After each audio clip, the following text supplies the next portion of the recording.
কথায় নয় কাজে বিশ্বাসী। আর সেটা আমি দেখেছি বাবুদার কাজের মধ্য দিয়ে। তিনি যতটা না কথা বলে তার থেকে বেশি অনেক বেশি কাজ করে।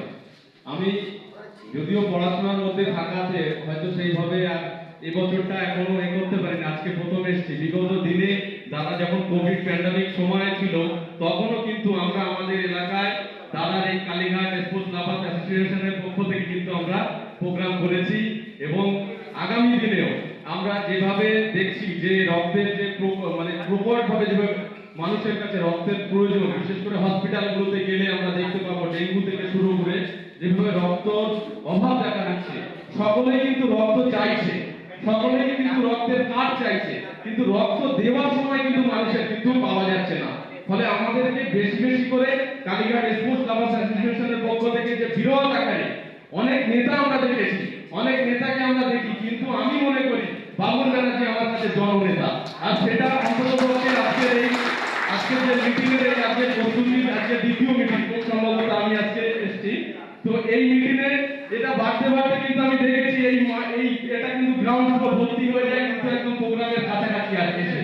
ফলে তার দ্বারা বোঝা যায় যে বিভিন্ন শুধু এই নয়, উত্তর চব্বিশ পরগনা, কলকাতা, দক্ষিণ চব্বিশ পরগনা নয়, কিন্তু পাহাড় থেকেও কিন্তু এই মানুষ এই জায়গায় কিন্তু এসেছে এবং এইরকম সন্ধ্যা রাত্রেও কিন্তু মিটিং কিন্তু করেছে, মিটিংয়ে অংশগ্রহণ করেছে। ফলে বাবুল ব্যানার্জি আমি মনে করি আমার কাছে জননেতা এবং আগামী দিনে বাংলা নয় ভারতের কাছে কিন্তু একটা গর্বিত মুখ হবে, যেখানে মানুষের জীবন ব্যবস্থাকে এগিয়ে নিয়ে যাওয়ার জন্য যে রক্তের প্রয়োজন সেটা কিন্তু খুব কম নেতা কিন্তু আমি দেখেছি, যেখানে এত বিরোধ মানুষকে অংশগ্রহণ করিয়ে একসাথে আগামী দিনে কিন্তু মানুষের কাছে তিনি মহামানব হিসেবে উঠে আসবে, সেই জায়গাটা কিন্তু আজকে আমরা এখান থেকে দেখতে পাচ্ছি। আগামী দিনে আমার যদি অনেকটা অল্প বয়স, আমি সোশ্যাল ওয়ার্কের উপরে পড়াশোনা করছি।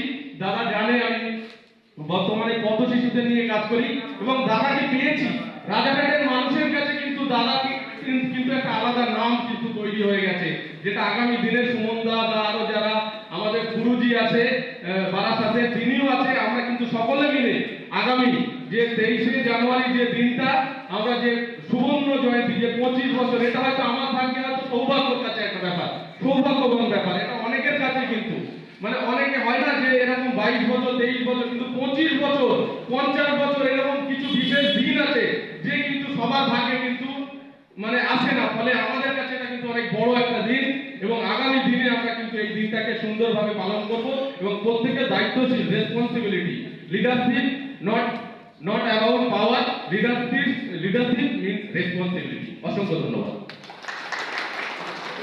আমি তো রানার অভয় সিংয়ের নামটা যুক্ত করতে হচ্ছে। রানা